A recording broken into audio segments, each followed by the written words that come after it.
ദില്ലി ദാലി പോഡ്കാസ്റ്റിൻ്റെ മറ്റൊരു ലക്കത്തിലേക്ക് സ്വാഗതം. ഞാൻ എസ് ഗോപാലകൃഷ്ണൻ. ഫെബ്രുവരി 25 കവി വിഷ്ണു നാരായണൻ നമ്പൂതിരിയുടെ 4ാം ചരമവാർഷികമായിരുന്നു. അദ്ദേഹത്തിന് ആദരമർപ്പിച്ചുകൊണ്ട് തിരുവനന്തപുരത്ത് അന്ന് നടന്ന ചടങ്ങിൽ കവിയും നിരൂപകനും വിവർത്തകനും അധ്യാപകനുമായ ഡോക്ടർ ദേശമംഗലം രാമകൃഷ്ണൻ നടത്തിയ അനുസ്മരണ പ്രഭാഷണത്തിൻ്റെ ശബ്ദലേഖനമാണ് ഈ ലക്കം ദില്ലി ദാലി പോഡ്കാസ്റ്റ്. പോഡ്കാസ്റ്റിലേക്ക് കടക്കുന്നതിന് മുൻപ് പതിവായി ഞാൻ നടത്തുന്ന അഭ്യർത്ഥന ഒരിക്കൽ കൂടി നടത്തുകയാണ്. ദില്ലി ദാലി പോഡ്കാസ്റ്റ് ഇതുവരെ നിങ്ങൾ സബ്സ്ക്രൈബ് ചെയ്തിട്ടില്ല എങ്കിൽ സബ്സ്ക്രൈബ് ചെയ്ത് ഈ പോഡ്കാസ്റ്റ് സംരംഭത്തെ വിജയിപ്പിക്കണമെന്നും സഹകരിക്കണമെന്നും വിനീതമായി ഞാൻ അഭ്യർത്ഥിക്കുകയാണ്. വിഷ്ണുനാരായണൻ നമ്പൂതിരി സാറിൻ്റെ കവിതകളെ ആഴത്തിൽ സ്വാംശീകരിച്ചുകൊണ്ടുള്ള ഈ പ്രഭാഷണം പ്രക്ഷേപണം ചെയ്യാൻ കഴിഞ്ഞതിൽ ദില്ലി ദാലി പോഡ്കാസ്റ്റിന് അതിയായ സന്തോഷമുണ്ട്. 2021 ഫെബ്രുവരി 25 82ാമത്തെ വയസ്സിൽ കവി വിഷ്ണു നാരായണൻ നമ്പൂതിരി അന്തരിച്ചത്. 4ാം ചരമവാർഷികത്തിനോട് അനുബന്ധിച്ച് നടന്ന യോഗത്തിൽ അദ്ദേഹത്തിൻ്റെ വിദ്യാർത്ഥികളായിരുന്ന അമൃത്ലാലും SN ജയപ്രകാശും സമാഹരിച്ച വിഷ്ണു നാരായണൻ നമ്പൂതിരി സാറിൻ്റെ കുറിപ്പുകളുടെ സമാഹാരമായ നമുക്കെന്തുപറ്റി സുഹൃത്തെ എന്ന പുതിയ പുസ്തകത്തിൻ്റെ പ്രകാശനവും നടന്നു. സിവിൽ സൊസൈറ്റിയിൽ ഇടപെട്ടുകൊണ്ട് കവി എഴുതിയ അസാധാരണമായ കുറിപ്പുകളുടെ സമാഹാരമാണ് നമുക്ക് എന്തുപറ്റി സുഹൃത്തെ. ഡോക്ടർ ദേശമംഗലം രാമകൃഷ്ണൻ്റെ അനുസ്മരണ പ്രഭാഷണത്തിൻ്റെ ശബ്ദലേഖനം ദില്ലി ദാലിക്ക് എത്തിച്ചു തന്നത് അനിത മൂസദാണ്. അനിതയ്ക്ക് ഞാൻ പ്രത്യേകം നന്ദി പറയുകയാണ്. വിഷ്ണു നാരായണൻ നമ്പൂതിരി, അദ്ദേഹത്തിൻ്റെ കവിതകളായിരുന്നു അദ്ദേഹത്തിന് ജീവിതം. ഡോക്ടർ ദേശമംഗലം രാമകൃഷ്ണൻ്റെ അനുസ്മരണ പ്രഭാഷണത്തിലേക്ക് സ്വാഗതം. പോയ വിഗ്രഹമോർത്തു കരയും പൊൻപീഠത്തെ പോയ രാവിൽ ഞാൻ കണ്ടതർത്ഥവത്തല്ലി എന്ന് ദിലീപൻ എന്ന കവിതയിൽ വിഷ്ണു മാഷ് എഴുതിയിട്ടുണ്ട്. ദശകങ്ങൾക്ക് മുമ്പ് പഠിച്ചതാണ്. പട്ടാമ്പി പരിസരങ്ങളിലൂടെ, പാലക്കാടൻ കാറ്റിലൂടെ, സാഹിത്യ സമിതി ക്യാമ്പുകളിലൂടെ, അങ്ങനെ നിരവധി കാവ്യകാലങ്ങളിലൂടെ എന്നെ വശീകരിച്ചിട്ടുള്ള, എന്നെ സ്വാധീനിച്ചിട്ടുള്ള ഒരു കവിയാണ് വിഷ്ണുനാരായണൻ നമ്പൂതിരി മാസ്റ്റർ. അദ്ദേഹത്തെക്കുറിച്ച് ഓർക്കുമ്പോൾ കക്കാടിനെയും ഓർക്കുന്നു, കക്കാടിനെ കുറിച്ച് ഓർക്കുമ്പോൾ അദ്ദേഹത്തെയും ഓർക്കുന്നു. ഓർമ്മകൾ ഉണ്ടായിരിക്കണം. ആ വിഗ്രഹം, കാവ്യവിഗ്രഹം പോയിട്ടില്ല. അത് നമ്മുടെ മനസ്സാകുന്ന പീഠത്തിൽ ഉണ്ട്. പോയ വിഗ്രഹമോർത്തു കരയും പൊൻപീഠത്തെ പോയ രാവിൽ ഞാൻ കണ്ടത് അർത്ഥവത്തല്ലി. ഒരു സാഫല്യത്തിൻ്റെ, ഒരു സമഗ്രതയുടെ, ഒരു നേട്ടത്തിൻ്റെ പ്രതീകത്വം അതിൽ ഉണ്ട്. ഞാൻ അദ്ദേഹത്തിൻ്റെ ചില വരികൾ ഓർക്കുകയാണ്. ഭൂമിയോടൊട്ടി നിൽക്കുന്നവൻ, ഭൂമിഗീതങ്ങൾ ഓർക്കുവോൻ, ഭൂമി എന്നാൽ എനിക്കെൻ്റെ കുലപൈതൃകമല്ലയോ. ഓളയോരോന്ന് കൊഴിയെ തെളിയും കൂമ്പുമാതിരി കാണുന്നേനെന്നെ ഞാൻ തന്നെ കൈവല്യം ഇത് ദർശനം. ഇങ്ങനെ ഒരു പിതൃയാന ദർശനമാണ്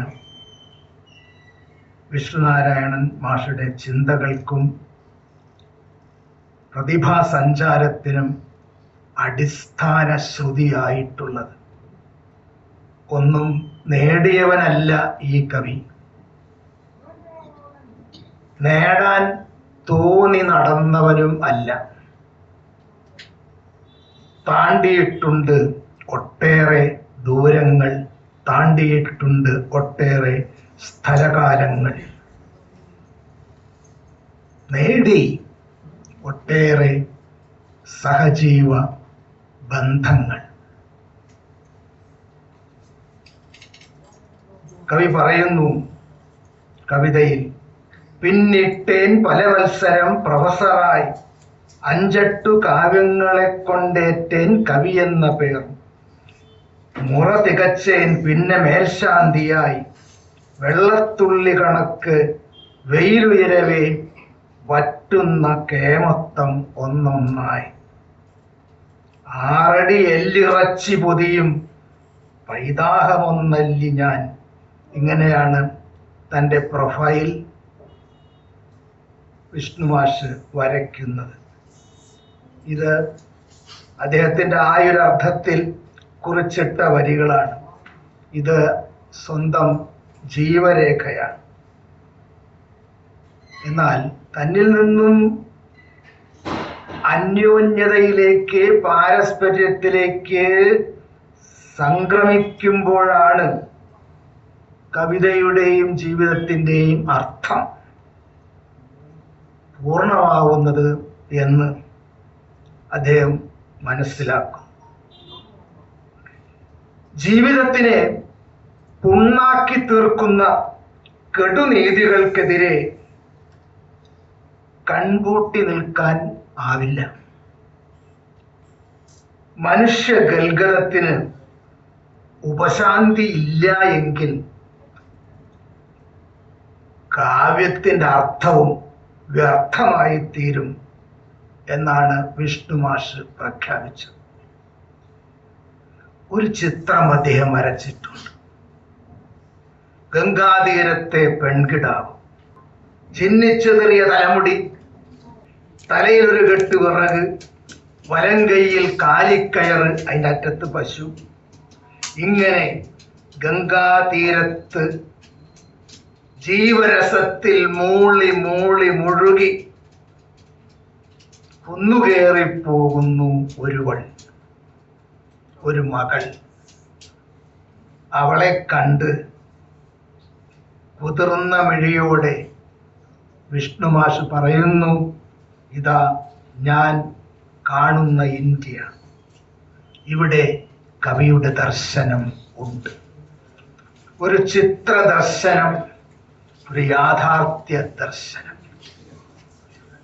വർമ്മ ചൂണ്ടിക്കാട്ടിയതുപോലെ കവിത ചെറുതുണയായിരുന്നു.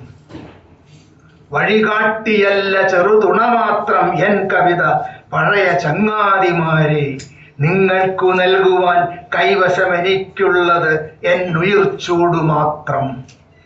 അവകാശവാദവും ആക്രോശമൊന്നും ആ കാവ്യജീവിതത്തിൽ ഇല്ല. രോഗിയായിരിക്കുന്ന ഒരു അപരിചിതന്റെ കത്ത് താലോലിക്കുന്ന വിഷ്ണു മാഷെ നമുക്ക് കാണാം. അദ്ദേഹം പറയുകയാണ്, ഏതു ജന്മാന്തര സൗഹൃദ സ്ഥിരഭാവം എന്നോടടുപ്പിച്ചു താങ്കളെ, കേവലം സ്വപ്നജീവിയാം ഈ പദ്യകാരനോട് നിൻ നോവുന്ന ജീവനെ എങ്ങനെയാണ് അടുപ്പിച്ചത് എന്ന് അദ്ദേഹം വളരെ സന്ത്രസ്തപ്പെടുന്നു. ഈ വിധമായിട്ടുള്ള മാനവികമായ ഒരു ആർദ്രത ആണ് വിഷ്ണു മാഷ് എന്ന വ്യക്തിയോടും ആ കവിതയോടും നമ്മെ അടുപ്പിച്ചു നിർത്തുന്നത്. ജീവിത പ്രണയത്തിൻ്റെ ആദ്യ ചുംബനം ജീവിതാവസാനം വരെയും പറ്റിയിട്ടില്ലാത്ത ചുണ്ടുകൾ കൊണ്ടാണ് ആ കവി പാടിയത്. സൈക്കിളിലായിരുന്നു കവിയുടെ യാത്ര. ചിറ്റൂർക്കാർക്ക് ദേശീയ വണ്ടി കാളവണ്ടിയാണ് എന്ന് പറയാറുള്ളത് പോലെ വിഷ്ണു മാഷക്ക് ദേശീയ വാഹനം സ്വന്തം സൈക്കിളാണ്. സൈക്കിൾ ചവിട്ടിയുള്ള സഞ്ചാരത്തിനിടയിൽ അദ്ദേഹം നിനയ്ക്കാറുണ്ടായിരുന്നു, പാടിയതെല്ലാം പാഴീരടി, ജീവിതത്തിൻ്റെ നോവുമാശയുമെല്ലാം ഹൃത്തിലിപ്പോഴും ബാക്കി. ഇങ്ങനെ തന്നെ തന്നെ അസസ് ചെയ്യുന്ന, മൂല്യ നിർദ്ധാരണം ചെയ്യുന്ന ഒരു വ്യക്തിയാണ് അദ്ദേഹം. കലർപ്പറ്റ ഇന്ത്യൻ കവിയാണ് അദ്ദേഹം. അതാണ് ഇന്ത്യ എന്ന വികാരം എന്ന ശീർഷകവും ആ കാവ്യസമാഹാരത്തിലെ കവിതകളും സൂചിപ്പിക്കുന്നത്. മനുഷ്യപ്പുഴുക്കൾക്കും നട്ടെല്ല് മുളയ്ക്കും എന്ന് അദ്ദേഹം സ്വപ്നം കണ്ടു. മനുഷ്യപ്പുഴുക്കൾക്കും നട്ടെല്ല് മുളയ്ക്കുന്നത് സ്വപ്നം കണ്ട് അദ്ദേഹം എഴുതി, കുതിക്കുക സുഹൃത്തേ, മാറി വരുന്ന ഭരണകൂടങ്ങൾ എന്താണ് ചെയ്യുന്നത്? അവർ ഇന്ത്യക്കാരെ എച്ചിൽ പൊതിക്കു പൊരുതുന്ന പ്രാണികളാക്കി മാറ്റുകയാണ് എന്ന് വിഷ്ണു മാഷ് കണ്ടു. ശരാശരി മനുഷ്യരെ കൈവിട്ടുകൊണ്ടുള്ള ഭരണവും അവരെ കണ്ടില്ലെന്ന് നടിക്കുന്ന സാഹിത്യവും വ്യർത്ഥമാണെന്ന് ഉപഹാസത്തോടെ കവി വിമർശിക്കുന്നുണ്ട്. ഇവിടെ ഒരു കാര്യം എനിക്ക് പറയാനുണ്ട്. അത് വൈദികമാണ്, അത് ആരണ്യകമാണ്, അത് ഔപനിഷദികമാണ്, അത് സംസ്കൃതമാണ് എന്നൊക്കെ പറഞ്ഞ് ഓരത്തേക്ക് വിഷ്ണു മാഷെ പോലുള്ള കവികളുടെ കവിതകളെ തള്ളി മാറ്റുന്ന ഒരു പ്രവണത പണ്ടും ഉണ്ടായിരുന്നു. ഇപ്പോൾ അത് ഏറെ കൂടിയിട്ടും ഉണ്ട്. വേണ്ടത്ര ഒരു അനുവാചക വൃത്തി, ആസ്വാദന വൃത്തിക്ക്, ശ്രദ്ധാവൃത്തിക്ക് സാഹിത്യത്തിൽ, വായനയിൽ സമയം ഉണ്ടോ? ഇല്ലാതായിക്കൊണ്ടിരിക്കുമ്പോൾ ഇങ്ങനെയല്ല, ഇതിനപ്പുറവും സംഭവിക്കും എന്ന് സാഹിത്യകാരന്മാരും സാഹിത്യകാരികളും ജാഗ്രതപ്പെട്ടുകൊണ്ടിരിക്കുക.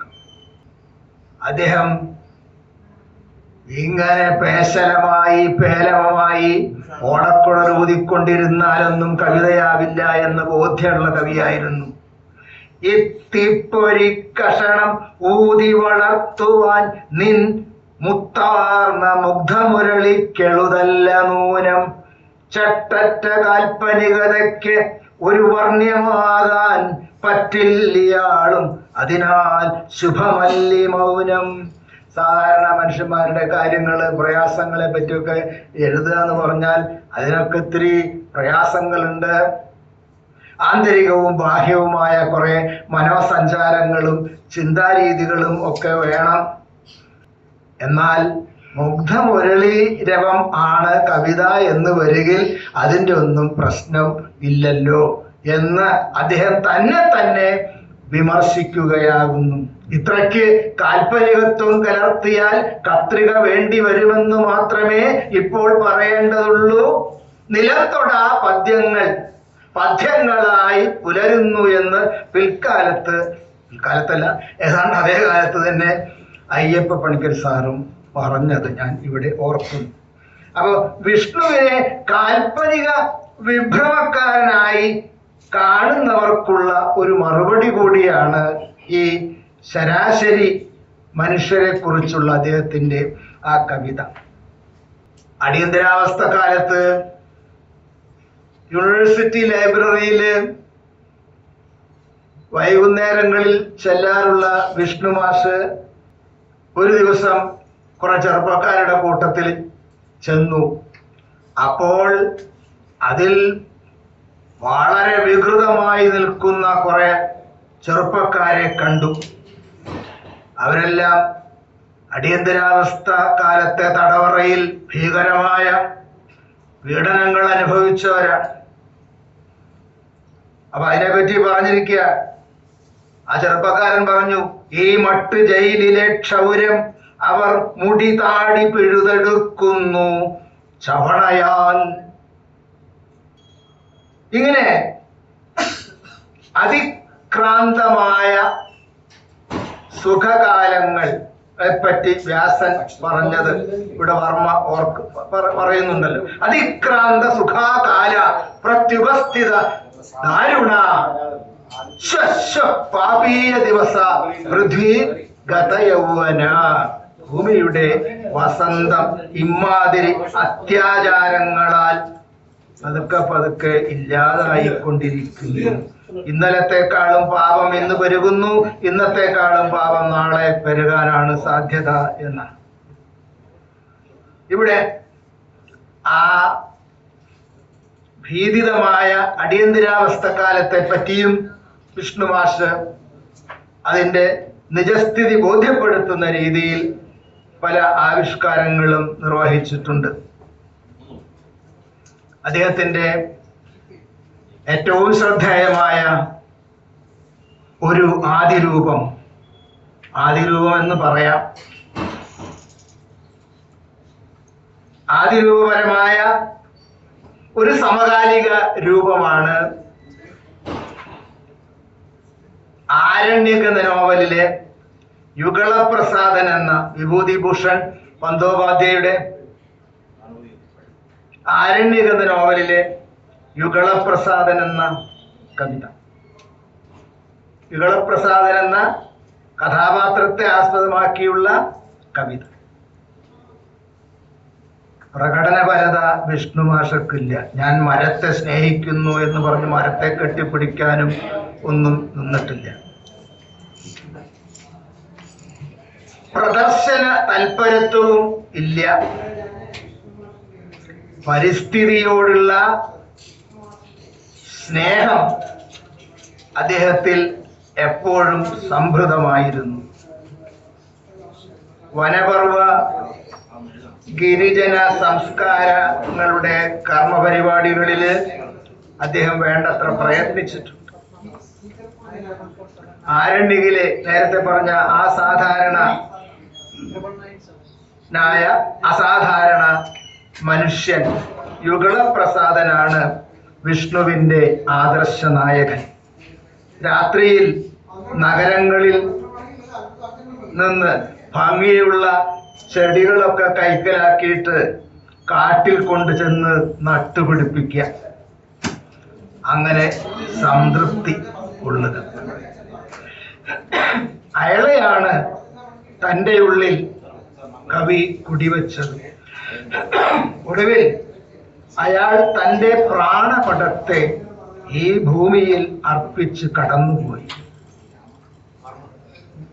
ആരണ്യക നീയാം നേരിനെ ആരേ പാഴ്പൊളിയാക്കി, ആരണ്യക സോമദ്രവമിതിൽ ആരേ നഞ്ഞു കലക്കി. നമുക്കൊക്കെ ഇങ്ങനെയുള്ള യുഗളപ്രസാദന്മാരാവാൻ കഴിയേണ്ടതല്ലേ എന്നാണ് വിഷ്ണുമാഷ് ചോദിക്കുന്നത്. ഗുരുവായൂര് ശ്രീകൃഷ്ണ കോളേജിൽ പരിസ്ഥിതി സമ്മേളനത്തിൽ 2 പ്രാവശ്യം നടത്തിയ പരിസ്ഥിതി സമ്മേളനത്തിൽ 2 പ്രാവശ്യവും വിഷ്ണുമാഷ് വായിച്ചത് യുഗളപ്രസാദൻ എന്ന കവിതയാണ്. ആ 2 കവി സമ്മേളനത്തിലും വൈലോപ്പിള്ളി മാഷും ഉണ്ടായിരുന്നു. വൈലോപ്പിള്ളി മാഷ ആ 2 സമയത്തും ഓരോ സ്കെച്ച് വരച്ച് വിഷ്ണു മാഷക്ക് കൊടുക്കുകയും ചെയ്തു. അതേതോ സമാഹാരത്തിലുണ്ടോ എനിക്ക് അറിഞ്ഞുകൂടാ. മറ്റൊരു പ്രശസ്തമായ കവിതയാണ് തേഹരി. ദുരൈയുടെ പുതു രാജ്യതന്ത്രജ്ഞത ഇതാ അണക്കെട്ടുകൊണ്ട് മനുഷ്യവംശത്തെ മുക്കുന്നു. അതിനെതിരെ നേതൃനിരയിൽ നിന്ന് പ്രവർത്തിച്ച ഒരു മഹതി മേധാ പട്കർ.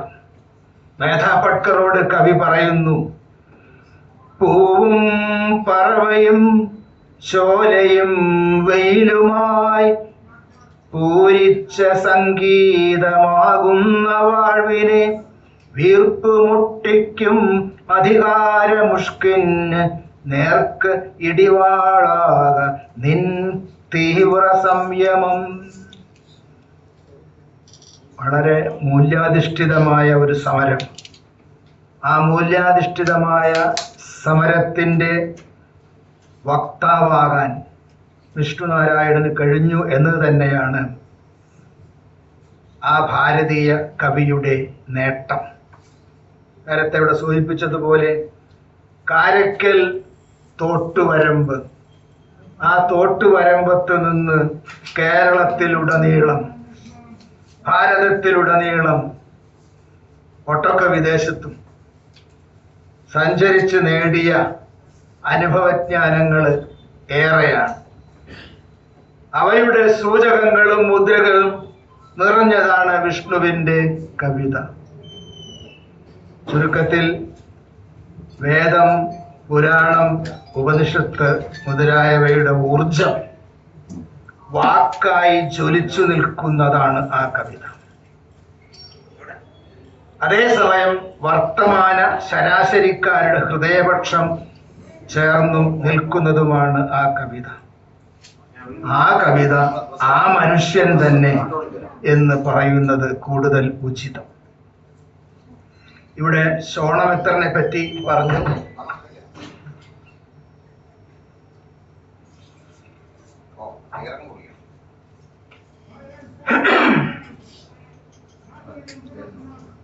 നേരറിയാനുള്ള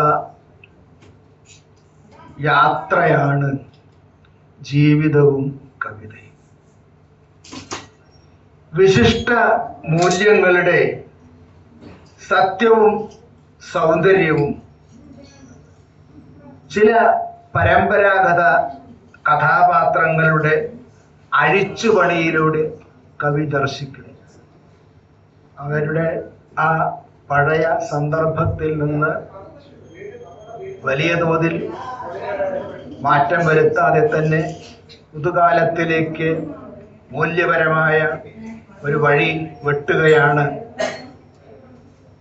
ഈ ശോണമിത്രൻ മുതലായ കവിതകളിൽ കൂടി വിഷ്ണുമാഷ് ചെയ്യുന്നത്. അതിലൊന്നാണ് ഇവിടെ വർമ്മ സൂചിപ്പിച്ച ശോണമിത്രൻ. മുതല് കൈയടക്കുക, മുതലാളിയാവുക. അന്യന്റെ അന്നം മുടക്കുക, ചൂഷകനാവുക. ഇങ്ങനെയുള്ളൊരു വൈശ്യൻ, ആ വൈശ്യനെ ശോണമിത്രൻ എന്ന കുമാരൻ കൊന്നു, വധിച്ചു. അപ്പോൾ സംഘപാലനുണ്ട്, ലീഡറുണ്ട്. എന്തേ നീ അങ്ങനെ ചെയ്തത് എന്ന് ചോദിച്ചപ്പോൾ സംഘപാലനോട് ശോണമിത്രൻ പറഞ്ഞു, ശിഷ്ടമൂല്യം ഭുജിക്കുന്നോൻ ശിഷ്ടയത്നം ഭുജിക്കയാ. ശിഷ്ടയത്നത്തിനായി വൈശ്യൻ പീഡിപ്പിക്കുന്നു ലോകരെ. അപ്പോ ഞെട്ടി, സംഘപാലൻ ഞെട്ടി. ഞാനും അങ്ങനെയാണെങ്കിൽ ഒരു ചൂഷകനാണല്ലോ. തൽക്ഷണം ശോണമിത്രൻ സംഘപാലനെയും വധിച്ചു. എന്നിട്ടോ തുല്യമായി ഭൂമി എല്ലാവർക്കും പങ്കുവച്ചു. അവന് ശോണമിത്രനായി ഭരണകർത്താവ്. അങ്ങനെ ഇരിക്കുമ്പോ കൂട്ടത്തിൽ നിന്നൊരു മൂളലുണ്ടുയരുന്നു എന്ന് എടശ്ശേരി ഒരു കവിതയിൽ പറഞ്ഞതുപോലെ, അങ്ങനെ മീറ്റിംഗ് കൂടിയിരിക്കുമ്പോ ഒരു മൂളലും മുരളൊക്കെ ഉണ്ടായി. ആ ചെറുപ്പക്കാരൻ പറയാണ്, മുരണ്ട് പറയുകയാണ്, ഇപ്പോൾ എല്ലാവരും സമത്വത്തോടെ ആണോ ജീവിക്കുന്നത്? രാജാവും മന്ത്രിമാരും ഒക്കെ പ്രയത്നമൊന്നും ചെയ്യുന്നില്ലല്ലോ. ശിഷ്ടയത്നത്തിനായി ഇവരെല്ലാം ജനത്തെ പീഡിപ്പിക്കുകയാണല്ലോ. ആ സത്യമറിഞ്ഞ് ശോണമിത്രൻ കൊട്ടാരം വിട്ടിറങ്ങി. അങ്ങനെ കൊട്ടാരം വിട്ടിറങ്ങുന്ന ശോണമിത്രൻ അദ്വയമായ വിവേകത്തിന്റെ സ്വരം കേൾക്കാനായി കൊട്ടാരം വിട്ടിറങ്ങി മാനവ പ്രശ്നങ്ങളെ വേണ്ട രീതിയിൽ പഠിക്കുന്ന ഒരു അവസ്ഥയിലേക്ക് നീങ്ങുകയാണ്. ചൂഷക വർഗത്തിനും ചൂഷണത്തിനും എതിരായി നിലകൊള്ളേണ്ടവൻ തന്നെ ചൂഷകനായി മാറുന്നത് പിന്നെ എന്തുകൊണ്ടാണ്? അവന് അദ്വൈതമായ വിവേകം ഇല്ല എന്നതുകൊണ്ടാണ്. അപ്പൊ ആ അദ്വയമായ വിവേകം ഒരു ഭരണകർത്താവിന് ഉണ്ടാകുമ്പോൾ മാത്രമേ ചൂഷണമില്ലാത്ത ഒരു സമൂഹം ഉണ്ടാകൂ എന്ന കാഴ്ചപ്പാടാണ് ശോണമിത്രൻ എന്ന കവിതയിൽ കൂടി വിഷ്ണുമാഷ് അവതരിപ്പിച്ചിട്ടുള്ളത്. അത് വേണ്ട രീതിയിലാണോ മലയാളത്തിലെ ഭാവുകന്മാർ കൈക്കൊണ്ടിട്ടുള്ളത്, പ്രത്യയശാസ്ത്രത്തെ ആധാരമാക്കിയുള്ള പഠിതാക്കൾ കൈക്കൊണ്ടിട്ടുള്ളത് എന്ന് എനിക്ക് സംശയവും ഉണ്ട്. മുഖം ഒരു വലിയ പ്രശ്നമാണ്. എവിടെയാണ് എൻ്റെ മുഖം എന്ന് തേടിയ ഒരു കവിയാണ് അദ്ദേഹം. ഓരോ വ്യക്തിക്കും മുഖം ഉണ്ടാവണം. ഞാൻ അങ്ങോട്ടില്ല, എനിക്ക് അവിടെ വരാനൊരു മുഖമില്ല എന്ന് പറയാറുണ്ട്. അതന്നെയാണ് ഈ മജ്ജമാംസാദിയായ എല്ലൊക്കെയുള്ള ഈ മോന്ത മാത്രമല്ല മുഖം എന്ന് പറഞ്ഞാൽ, അത് അവന്റെ എക്സിസ്റ്റൻസ് ആണ്. ഇങ്ങനെ എത്രയോ മുഖങ്ങൾ ചേർന്നതാണ് സമൂഹമുഖം. കബന്ധ സമൂഹമാകുന്ന, അതായത് മുഖമില്ലാത്ത ഉടലുകളാകുന്ന ഒരവസ്ഥ എന്തായിരിക്കും? അതാണ് വിഷ്ണുവിനെ അലട്ടിയിരുന്നത്. അങ്ങനെ ഒരു ദുരന്തം കവി ഉപദർശിച്ചിട്ടുണ്ട്. ഓരോരുത്തരും അന്യരായി അന്യവൽക്കരിക്കപ്പെട്ട് കഴിയുന്ന ഒരു സമൂഹത്തിന്റെ ദുരന്തം. മുതലാളിത്തവും ചൂഷണവും ശിഷ്ടമൂല്യവും ശിഷ്ടയത്നവും, surplus value and surplus labour, അസമത്വവും മൂലം അധികാരത്തിനു കീഴിൽ ഞെരിയുന്ന വ്യക്തിത്വം.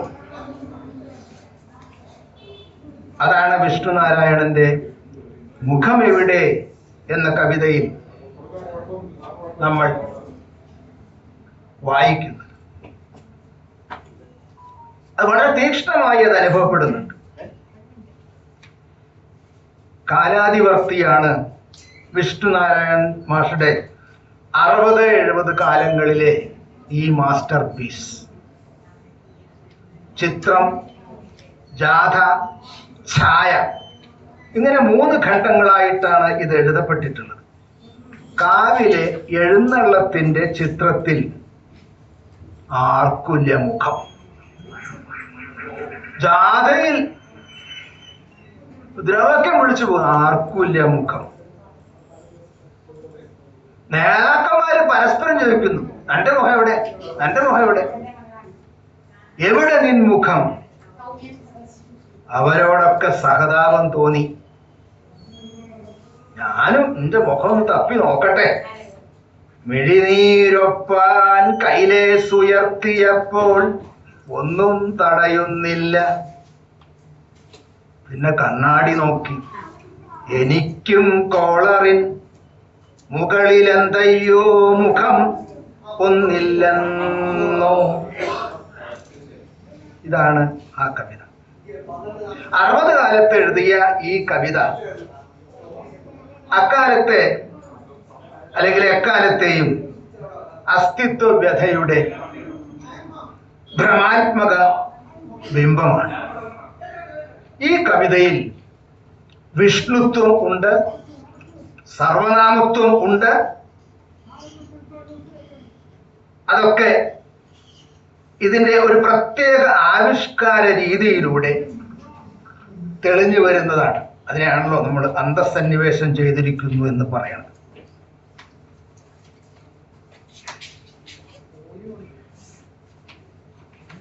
നേരത്തെ അന്യവൽക്കരണത്തെ പറ്റി പറഞ്ഞു, അന്യത്വത്തെ പറ്റി പറഞ്ഞു. സ്വാതന്ത്ര്യം കിട്ടിയിട്ടുള്ള ആ കാലത്തിന് ശേഷം ഒരുപാട് ജീർണതകളും അനാഥത്വമൊക്കെ നിറഞ്ഞ ഒരു കാലം. നമ്മുടെ നാടിന്റെ ഉള്ളിൽ തന്നെ യജമാനന്മാർ പെരുകിക്കൊണ്ടിരിക്കുന്ന ഒരു കാലം. അപ്പോ സ്വാഭാവികമായിട്ടും സ്വാതന്ത്ര്യം കൊണ്ട് വലിയ അർത്ഥമില്ല എന്നുള്ള മട്ടില്, അല്ലെങ്കിൽ എന്നുള്ള ആ അനുഭവത്തില് ആളുകളൊക്കെ ഇങ്ങനെ ഒറ്റപ്പെട്ട് ഉടരാൻ തുടങ്ങി. അതിനെയാണ് നമ്മൾ ജീവിതം നഷ്ടമായ അവസ്ഥയെയാണ് നമ്മളിവിടെ അന്യവൽക്കരണം എന്ന് പറയണത്. അപ്പോഴാണ് മോഹഭംഗസ്വരങ്ങള്, അസ്തിത്വ വ്യഥകള്, വിഭ്രമാത്മകതകള്, പരോക്ഷ യാഥാർത്ഥ്യത്തിന്റെ പ്രതീതികള് ഒക്കെ അങ്ങനെ ആവിഷ്കരിക്കപ്പെടാൻ തുടങ്ങിയത്. ഇത് കവിതയുടെ ഉള്ളടക്കത്തിൽ മാത്രമല്ല പ്രതിഫലിച്ചത്. കവിതയിലെ പൈതൃകത്തിനോട്, പൈതൃകമായിട്ടുള്ള ദുരാചാരങ്ങളോട് കവികൾ കലഹിച്ചു. അതിന്റെ പ്രത്യക്ഷ പത്രങ്ങളായിട്ടാണ്, ഡോക്യുമെന്റുകളായിട്ടാണ് അക്കാലത്തെ മലയാള കവിത രൂപപ്പെട്ടത്. അത്യാധുനികമായ ചലനങ്ങളുടെ സാക്ഷാത്കാരമായി തീർന്നു അവ. ആ സൂചക മാതൃകകളാണ് 1966 പുതുമുദ്രകൾ എന്ന പേരിൽ പുറത്തിറങ്ങിയത്. പല കാലങ്ങളിലൂടെ പലവിധമായ പുതുമുദ്രകൾ കൊണ്ട് മൂല്യ ജനുസിന്റെ പുത്തൻ അവതാരങ്ങൾ മലയാളത്തിൽ വന്നുകൊണ്ടേയിരുന്നു, ഇപ്പോഴും അങ്ങനെ വന്നുകൊണ്ടേയിരിക്കുന്നു. 66-ലെ ഈ സമാഹാരത്തിന്റെ സമ്പാദകനും എഡിറ്ററും ആര്? ആർക്കും അറിയുന്നായിരുന്നില്ല അന്ന്. പക്ഷെ വിഷ്ണുനാരായണൻ മാഷാണ് അതിന്റെ സമ്പാദകനും എഡിറ്ററും. അന്ന് അക്കാര്യം കവി മിണ്ടിയിരുന്നില്ല. പേര് ചേർക്കാതെ കണ്ട പുസ്തകം ഇറക്കിയത് പൂർണ്ണ ബുക്സ്. പിന്നീട് അദ്ദേഹം ആ നവരൂപങ്ങളുടെ സമാഹരണവുമായി ബന്ധപ്പെട്ട വിഹ്വലതകളെ പറ്റി, അത് ഉളവാക്കിയ ഹൃദയശാന്തികളെ പറ്റി, അത് ഉളവാക്കിയ ഹൃദയമഥനങ്ങളെ പറ്റി ഒക്കെ ഓർത്തെടുത്ത് അദ്ദേഹം ഒരു ആത്മകഥ എഴുതിയിരുന്നു. കൊട്ടാരവാതിൽ തഴുതറ്റു, തീയാളിപ്പടർന്നു, വെള്ളച്ചാട്ടം നിലച്ചു, ചെറുതോണിയിൽ പൊത്തിപ്പിടിച്ചും ഒഴുക്കുത്തിൽ തുടിച്ചും വിരൽത്തുമ്പിൽ വാങ്മയപ്രാണൻ നിൻതുടിച്ചും ആ കവികൾ അന്ന് ഒന്നിച്ചു പോവുകയായിരുന്നു. കാലം 100 ഇഴ ചേരും പെരും കയർ പോൽ അടിയൊഴുക്കായി അവരെ ചുറ്റി നിന്നിരുന്നു. ഇന്ന് പിറകോട്ട് നോക്കുമ്പോൾ അന്ന് തുഴഞ്ഞിറങ്ങിയ ചാലുകളും പുതുചന്തങ്ങളും കാണുമാറാകുന്നു. ഒരു മഹാപ്രവാഹത്തിൻ്റെ ലീലകൾ എന്നാണ് തൻ്റെ ആ പോയ 3-4 ദശകത്തെ കാവ്യകാലങ്ങളെ പറ്റി അദ്ദേഹം നെടുവീർപ്പെടുന്നത്. സമൂഹത്തിൻ്റെ മുന്നോട്ടുള്ള പോക്കിന് മഹാവിദ്യുച്ഛക്തി തന്നെ ആവശ്യമാകുന്നു. ആ മഹാവിദ്യുച്ഛക്തിക്ക് പുതുമുദ്രകൾ എന്ന ഈ കവിതാ സമാഹാരത്തിലെ കവിതകൾ ലോഹക്കമ്പികളായിരുന്നു എന്ന് വിഷ്ണുമാഷ് രേഖപ്പെടുത്തുന്നു. ആ വികാരപ്രസരണം വഴി പുതിയ വഴികളിലൂടെ പുതിയ കവിതകൾ രൂപപ്പെട്ടു വന്നു എന്നും അദ്ദേഹം കാണുന്നു. പ്രതിഷേധം, ചുരുട്ടിയ മുഷ്ടികൾ, വിഷാദാശ്രു, വിഹ്വലത, രതി എല്ലാം ചേർന്ന ഒരു പുതുപ്രവാഹമായിരുന്നു ആ സരസ്വതി. പാടില്ലായെന്നോ പ്രതിഷേധം, ആലോചിക്കേണ്ട പാതി തീർത്തില്ല കർമ്മമെന്ന് മാൾകയും വേണ്ട.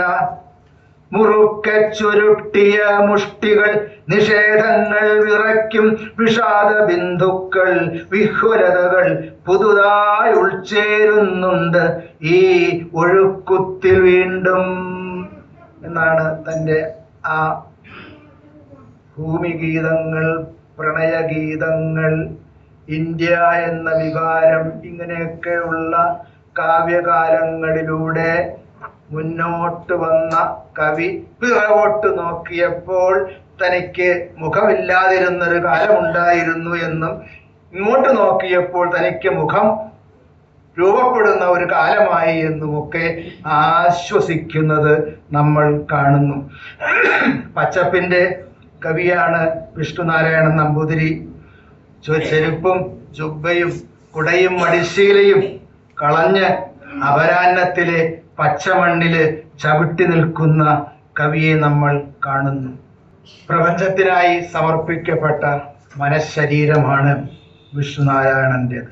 പൂവാലിപ്പയ്യൻ്റെ ദർഭനാവിൻ്റെ സ്നേഹം, കുടമുല്ലപ്പൂവിൻ്റെ ഗന്ധം, ശിരസ്സിനു മുകളിൽ പറക്കുന്ന പ്രാക്കളുടെ പൊടിപ്പൂടമണം, തേനായി പ്രണയവും പുകയായി ശങ്കയും പണമായി പകയും ആടിത്തിമർക്കുന്ന കളിയരങ്ങ് കവി കാണുന്നു.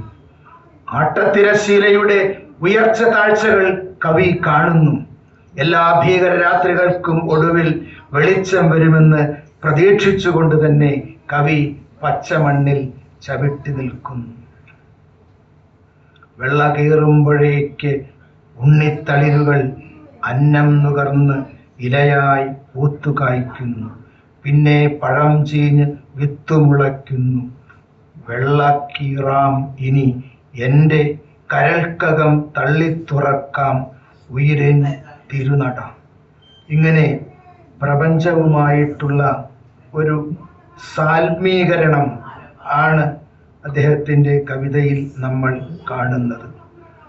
പ്രത്യക്ഷവും പരോക്ഷവുമായ അനുഭൂതികളുടെ കളങ്ങൾ വരച്ചിട്ട് ഈതിബാധകളെ, അന്ധ സമൂഹത്തിൻ്റെ ഈതിബാധകളെ ഉച്ചാടനം ചെയ്യുന്ന ഒരു കാവ്യപ്രക്രിയ അദ്ദേഹത്തിൻ്റെ കവിതകളിൽ കാണാനുണ്ട്. ഓരോ കവിത എഴുതിത്തീരുമ്പോഴും ഭാരമിറക്കി വെച്ച ആശ്വാസമാണ് എന്ന് വിഷ്ണു മാഷ് പറയുന്നു. ഇനിയും കല്ലെടുക്കാം എന്ന വിശ്വാസമല്ല ഉള്ളിൽ നിറയുന്നത്. ഒരിക്കലും വരം തരാത്തവളാണ് വാക്ക് എന്ന ദേവത. എൻ്റെ തപസ്സിൻ്റെ കാഠിന്യം അവളെ അലട്ടുന്നില്ല. തേനും തുടുപ്പുമുള്ള നിരവധി പൂച്ചെടികൾ നിറഞ്ഞ ഉദ്യാനത്തിൽ ഒറ്റയ്ക്ക് ഒരു മൂലയിൽ നിൽക്കുന്ന തുളസിച്ചെടിയെ കണ്ടിട്ടില്ലേ?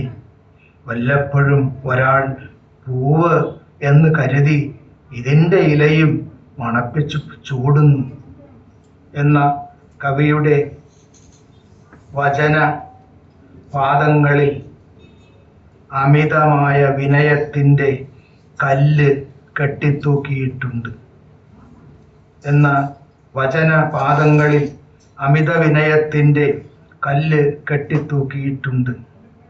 താൻ ഒറ്റയ്ക്ക് ഒരു മൂലയിൽ നിൽക്കുന്നു എന്ന് കവി കരുതിക്കോട്ടെ. പക്ഷേ മാനവ ജീവിതത്തിൻ്റെ സ്തോഭസങ്കലിതമായ നാനാ തലങ്ങളെ പ്രകാശനം ചെയ്യുന്നുണ്ട് ആ കവിത. ഏതൊക്കെ ദൂരങ്ങളിലൂടെ ആ കവിത സഞ്ചരിച്ചെത്താതിരുന്നിട്ടില്ല. കാൽപ്പനിക മോഹഭംഗക്കാരൻ അല്ലാത്ത വിഷ്ണു യാഥാർത്ഥ്യങ്ങളെ കൽപ്പനാസുന്ദരമായി വിന്യസിച്ച് അനുവാചകന്റെ ചങ്ങാതിയായി മാറുന്നു. ഇങ്ങനെയുള്ള കവി സഹൃദയൻ, ഈ ഒരു പാരസ്പര്യം, ഈ ഒരു മൈത്രി ബന്ധം ആണ് വിഷ്ണു കവിതയുടെ ഭാവപരമായ നേട്ടം. ശരാശരി മനുഷ്യരെ കൈവടിയുന്ന കാൽപ്പനികക്കാരനല്ല താനെന്ന വിരുദ്ധോക്തിയിലൂടെ സൂചിപ്പിക്കുന്നതും വളരെ ശ്രദ്ധേയമാകുന്നു. ശരാശരി മനുഷ്യർ എന്ന കവിതയെ പറ്റിയാണ് ഇവിടെ ഞാൻ സൂചിപ്പിച്ചത്. എന്ത് നഷ്ടമാകുന്നു എന്ന തിരിച്ചറിവാണ് കവിത കൊണ്ട് താൻ നേടിയത് എന്ന് അദ്ദേഹം പറയുന്നുണ്ട്. മനുഷ്യ സംസ്കൃതിയെ ശ്വസിക്കുക, ശ്വസിച്ച് ഉൾക്കൊള്ളാനുള്ള വിദ്യ അറിയുക, അതാണ് കവിത എന്ന് അദ്ദേഹം പറയുന്നുണ്ട്. എന്നിൽ നിന്ന് ഞാൻ ചോരും തോറും എൻ്റെ കവിത പൂർണ്ണമാണ്. എന്നിൽ നിന്ന് ഞാൻ ചോരും തോറും എൻ്റെ കവിത പൂർണ്ണമാകുന്നു. അഹന്ത ചോർന്ന് ചോർന്ന് സാത്വിക ശുദ്ധി ഭരിക്കുന്ന നിമിഷങ്ങളുടെ വെളിച്ചമാകുന്നു അത്. അവനിൽ ഞാൻ മാനവനേകൻ വേദന കൊള്ളും കാലം കരുതേണ്ട പരിഷ്കൃതനായി ഞാൻ എന്നെ തന്നെ അശേഷം. സ്വാതന്ത്ര്യത്തെക്കുറിച്ച് ഒരു ഗീതം. ഷൊർണൂര് തീവണ്ടി ആപ്പീസിൽ വെച്ചിട്ട് പണ്ട് വള്ളത്തോള് ഒരു ശവശരീരം കണ്ടെഴുതിയ കവിതയാണ് മാപ്പ് എന്നുള്ള കവിത. അതിവിടെ ഇപ്പം ഞാൻ ഓർത്തതാണ്. നീ പ്രജാതന്ത്രമേ വാഴുക, മനുഷ്യനും മാടിനുമൊപ്പം അഭയമേകുന്നൊരി തീവണ്ടിയാല നിൻ യജ്ഞശാല, തീവണ്ടിയാല നിൻ യജ്ഞശാല. നീ പഞ്ചവത്സര യോജനേ വൽക, നീ പാളത്തിലെച്ചിൽ പൊതിക്ക് പൊരുതും ഇപ്രാണികൾ കേകുന്നു നിർവൃതി നിന്നുടെ ഭാവി സുഭിക്ഷത തൻ പരസ്യം. സ്വാതന്ത്ര്യലബ്ധിക്ക് മുമ്പ് ഇതേ ഷൊർണൂർ ജംഗ്ഷനിൽ അജ്ഞാതനായ ഒരു തൊഴിലാളിയുടെ മരണം കണ്ട് വള്ളത്തോൾ എഴുതിയ കവിതയാണ് മാപ്പ് എന്നുകൂടി ഞാൻ ഇതിനോട് ചേർത്ത് വായിക്കുന്നു. അതേ സ്റ്റേഷനിൽ തന്നെ വെച്ചാണ് വിഷ്ണുനാരായണന്റെ ഈ കവിതയും എന്നുള്ളതാണ്. പാലം കടന്നാൽ ചെറുതുരുത്തി ചെറ്റുമീതേ വിളങ്ങും ഇലപ്പടർപ്പിന്നകം ചാരു മലയാളവാണിതൻ മൺചിരാ ആരാൽ വിളങ്ങും കവി സമാധി. വള്ളത്തോളിന്റെ സമാധിയെ പറ്റി വിഷ്ണു മാഷ് എഴുതിയിട്ടുള്ളതും ഞാൻ ഈ സമയത്ത് ഓർക്കുന്നു. വള്ളത്തോൾ പറഞ്ഞത്, മരിക്ക സാധാരണം ഈ വിശപ്പിൽ ദഹിക്കലോ നമ്മുടെ നാട്ടിൽ മാത്രം, ഐക്യക്ഷയത്താൽ അടിമശവങ്ങൾ അടിഞ്ഞുകൂടും ചുടുകാട്ടിൽ മാത്രം. ഈ ധ്വനി തന്നെയാണ് സമാനമായ സന്ദർഭത്തിൽ സമാനമായ റെയിൽവേ സ്റ്റേഷനിൽ വിഷ്ണുമാഷും പറയുന്നത്. അത് സ്വാതന്ത്ര്യത്തിന് മുമ്പുള്ളതാണ് വള്ളത്തോളിൻ്റെ മാപ്പ്, സ്വാതന്ത്ര്യത്തിന് ശേഷമുള്ളതാണ് വിഷ്ണുമാഷുടെ കവിത. സ്വാതന്ത്ര്യാനന്തര ഭാരതത്തിലും ഇങ്ങനെയുള്ള അടിമശവങ്ങളുടെ കഥ തുടരുകയാണ്. വള്ളത്തോളിൻ്റെ വിമർശനാത്മകമായ പ്രത്യക്ഷീകരണത്തിൽ വിരുദ്ധോക്തിയുടെ ഉപഹാസം നിറച്ചുകൊണ്ടാണ് ഇവിടെ വിഷ്ണുവിൻ്റെ പ്രതികരണം. വൈദേശിക മേൽക്കോയ്മയുടെ ഭീതിജനകമായ ഇരുട്ട് ആഭ്യന്തര മേലാളരിലൂടെ ഇവിടെ പടർന്നുകൊണ്ടേയിരിക്കുന്നു. അഴിമതിയും അനീതിയും വർണ്ണവിവേചനവും ഉച്ചനീചത്വങ്ങളും പുതുരൂപങ്ങളിൽ തുടർന്നുകൊണ്ടിരിക്കുന്നു എന്നും അദ്ദേഹത്തിന് അഭിപ്രായമുണ്ട്. പൈതൃകത്തെപ്പറ്റിയും സംസ്കാരത്തെപ്പറ്റിയൊക്കെ പറഞ്ഞു. പൈതൃകം ആചാരമാണ്, പാരമ്പര്യം സമൂഹ ചേതനയാണ്. അതെന്താണെന്ന് കൃത്യമായി അറിയണമെങ്കിൽ NN കക്കാടിൻ്റെ കവിതയും പാരമ്പര്യവും എന്ന വളരെ മൂല്യവത്തായ ആ ചെറു പുസ്തകത്തിൽ അതിനെപ്പറ്റി പറഞ്ഞിട്ടുണ്ട്.